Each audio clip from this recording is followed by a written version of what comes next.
MIBR.LOS, but early game presence and threat is definitely looking. Thank you so much. We're already jumping into our third series of the day here at the Esports World Cup X MWI. And so far, the games have been great. The compositions are starting to get a little bit more interesting. Right now, we're already seeing Vitality coming up with really good composition. Looking at team fight, great zone control, and especially those neutral objectives is where we're going to see a lot of fun. Dude, we were expecting, some more damage maybe coming out. Maybe an Arlet early. Mid-control City! Gonna go for first blood. Flicker out already for Ray. So, exactly as expected. La La Land, though. Rui doesn't want to give it for free. Hey, we're talking about free stuff here at Cine. The fact that she is coming in hot with, especially the sprint as well, really goes to show that she is expecting her movement to be top-notch. I'm not going to get hit by any of the big abilities. I'm going to kite everybody, and everybody's going to suffer for it. When we start looking at the emblems as well, nothing too out of the ordinary. However, a lot of wilderness blessings from both sides. That's true. They really are just trying to play around that movement. But it comes down to the mid lane again. La La Land already using the Purify. Cine could not walk up, a bit too low. These matchups, though. The thing about Vitality is sometimes they'll be put on bad matchups, but they'll still win out anyways. And I think that's the case in the gold lane. Chell and the Claude, it shouldn't be a winning matchup against the carry.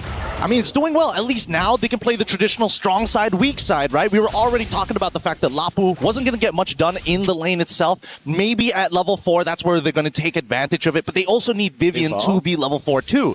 But we look at that top side once again. Again, Chell going to be the main way to be able to kind of scale later down the line. I am a little curious how this Grok is going to kind of compensate for this, right? Yes, you can cut off people's angles, but more importantly, if you were looking for something to counter-engage, I was thinking Gothod. What about you? Do you think that coming with this Grok is going to be enough, especially on neutral takes, or is this purely for later? I think it's purely for later. They're just going to play the late game later on. I mean, maybe the mid game. They know they're going to lose out in tempo anyways after seeing the Lilia. There's no real reason for them to force out these neutral objectives, especially considering they were thinking about the Suyo. So you're already going to have to delay the skirmishes from happening. Fumieko with great zoning. Oh, even the Flicker baited out high up. Gets away in time, gets countered. Perfect match. Now it's an all-in. First blood for Fumieko. The Throne of Ruin lands on 3. Vivo able to get away just in time as La La Land pops in Crimson Beacon, and the rest of the team now corralling over Ray. It's a Lantern Flare to get Vivo low down by La La Land. Ray getting away just in time as Vivian is forced away with a perfect match. And that's going to be 2 junglers traded out for each other and no neutral take for either side. The score is still 1-1 as Chell already put down low. We've seen a lot of upsets today.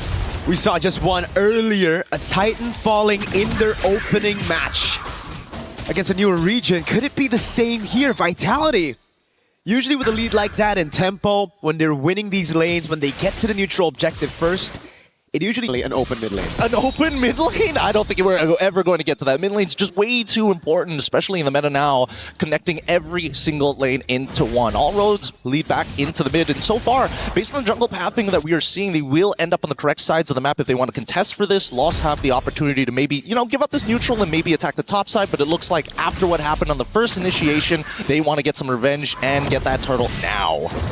Fumieko with the walk-up Vivian. Perfect match onto Ray, just a bit of freeze. Ray's holding the tectonic charge. The combo is going to be massive. Tech charge! And a flicker onto Vivo. That's a spatial migration landing with a Battle Requiem as well. They go for the Retribution and City, who secures it. Now with the Black Shoes coming out as Mikiari is able to get the kill. Vivian caught all alone. Fatal Links on 3, but there's no one to follow it up. It's just Vivian with the flicker out and the perfect match as Vitality traded Turtle for kill. Really nicely played by Fumieko, right? Making sure to just zone out the enemy jungler. Make sure they don't come remotely close. And I think Ray also had a pretty good idea as well. However, they didn't synchronize the attack. The Throne Ruin came just a little bit later and didn't get the priority targets that they were looking for. And unfortunately, they weren't able to control that space well enough. For the upcoming initiations, it's about that timing, synchronization to make sure that there are no more openings. And especially when you're playing up against Vitality, they will take advantage of those openings. And we could see that it could have been a mistake had it not been for Cine. Every single one of those openings usually will be punished out, but so far I feel like it's Vitality leaving those openings for MIBR.LOS. They've been the one capitalizing around a lot of these mistakes from Vitality. Maybe overconfidence coming into this, maybe, again, them feeling like, hey, this is home turf. We got the crowd supporting us. We can go all in, all out, even with a semi-late game composition. That would be a bad idea if we saw them actually aggress. And that's what I want to see, right? Vitality, despite the fact that they were able to get at least one turtle, they're still technically, when we're coming down to the gold, a little bit behind, right? My guess for their main force of attack, they're just going to keep on, hey, we don't need the lanes. We don't need to affect them. We're already winning them from all across the board, right? We just need to get these neutrals, and by mid-game, this should be done.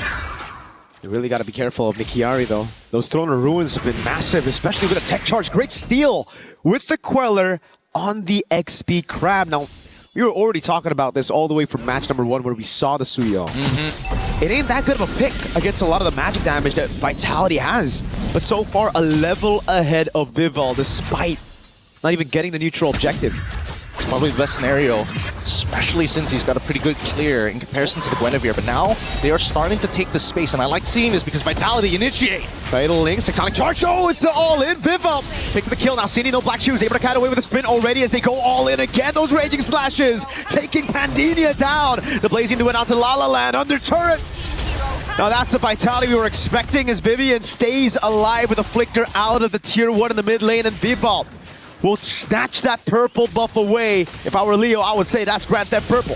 That's class. That is real class coming out from Vitality. Again, great initiation, but most importantly, the fact that he understood what needed to be done. We're not only going to wait, but most importantly, we're going to put the enemy behind. All right, sure, you're already level 8, 1 ahead. Look now, 2-2, already 1 level ahead, and now looking to go even further with their advantage. There were so many whiffs. While we were talking about it, you do not want to leave these openings against Vitality. Possibly the best women's MLBB team that has ever existed. I don't even need to say possibly. I think that's de facto at this point. And that's what happened. Ray lost a bit of that composure. Tectonic Charge just to react to that Fatal Links combo. And a lot of whiffs. Turret again for Vitality. The objective conversion as Vival tries to get a sneaky little spatial migration on MIBR.LOS's La La Land. They got to take their time here, LOS.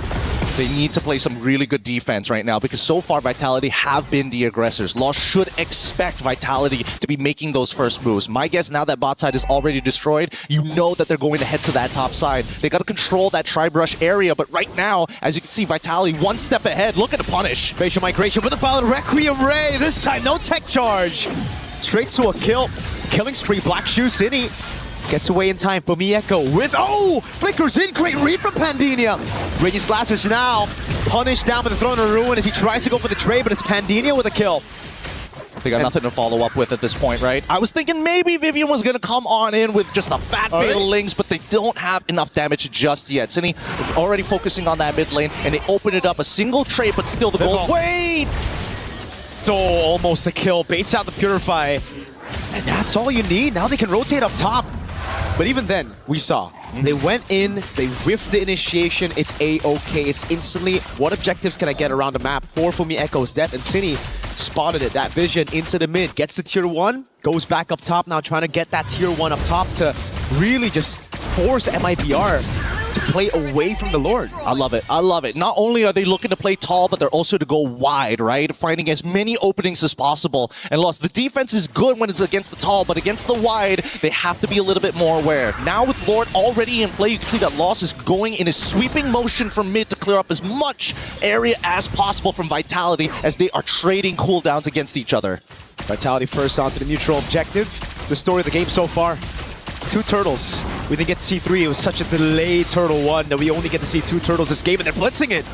No response from a MIBR.LOS. I think at this point they know they've lost the tempo. They're just going to play it safe and look for the defense against this Lord. It's understandable. It's 22.5k to 25.9k with a 3.3k lead coming in from Vitality's side. They're already half of the component against MIBR.LOS. At least for Medina, she'll be able to break that tier 1 off top side. And look at the coverage coming in from Alice, from Ikari as well, to ensure she's not going to get flanked. It's going to be traded though, however. Chell's onto the bottom lane, tier 2. Conceal from Ray. Vivian opens up with a perfect match, zones them away from this tier 2, and it'll be free. Throwing a ruin to the flanker. Onto Vival, tech charge as well. Everything thrown onto Vival. The Val Requiem gets surrounded, space migration as well. Vivian goes in for the Fatal Links. Now it's high up, taken low, but not down just yet. Cini takes her down with the Black Shoes, gets away. Vivian, a sliver of HP, taken out by Pandinia. As Fumi Echo looks to go over to tier 2 up top. And a tier 2 in the mid lane, dealt with by the Lord and Cini. Now it's Chell with his own onto La La Land. It's all on Pandinia to clear this one out. They're going to definitely lose their holy shielding here. They're trying to delay as much as they can, stagger these waves. Losing mid inhibitor isn't the worst, but they want to protect those sides to ensure that the next Lord is actually contestable. For now, the second Lord empowered minions are going to come in, and Vitality, they could try and force something here. I think it's just going to be the base turret and mid. That should be it. They can look for more, but also Vivian doesn't have the Fatal Links, is not in position. We get a quick check on the equipment again. Real nice here from Vitality's side. Now, Winter Crown already complete, as well as the concentrated energy from Vival, now looking to get into more tankier items later down the line. Suyo, however, does not have the War Axe. So again, probably why we see once Suyo gets hit, hey, I gotta back out, and I just have to say no to the fight entirely. I can't heal back up in time to re-engage. I honestly feel like the Sky Piercer is a big... it's honestly like it's a nerf. It's a nerf? A lot of times... Hey. You would prefer two swords. No, it's a A, yes. But also, this is very relatable. I do really well, I go 5-0, then I get the Sky Piercer and I start dying, you know? Not a single kill after that. And I think that's pretty relatable for a lot of Suyos out there. The curse is real. The curse is real, whether men's or women's. Both are real tough to deal with. But at the same time, right, there's a couple of members that it makes a little bit of sense to get a Sky Piercer. For example, like Cine, right? You catch him before the black shoes. Even if you don't have that many stacks, it's possible. It's just tough, though, now, right? Because you don't have the War Axe. You can't stay in the fight like you mentioned.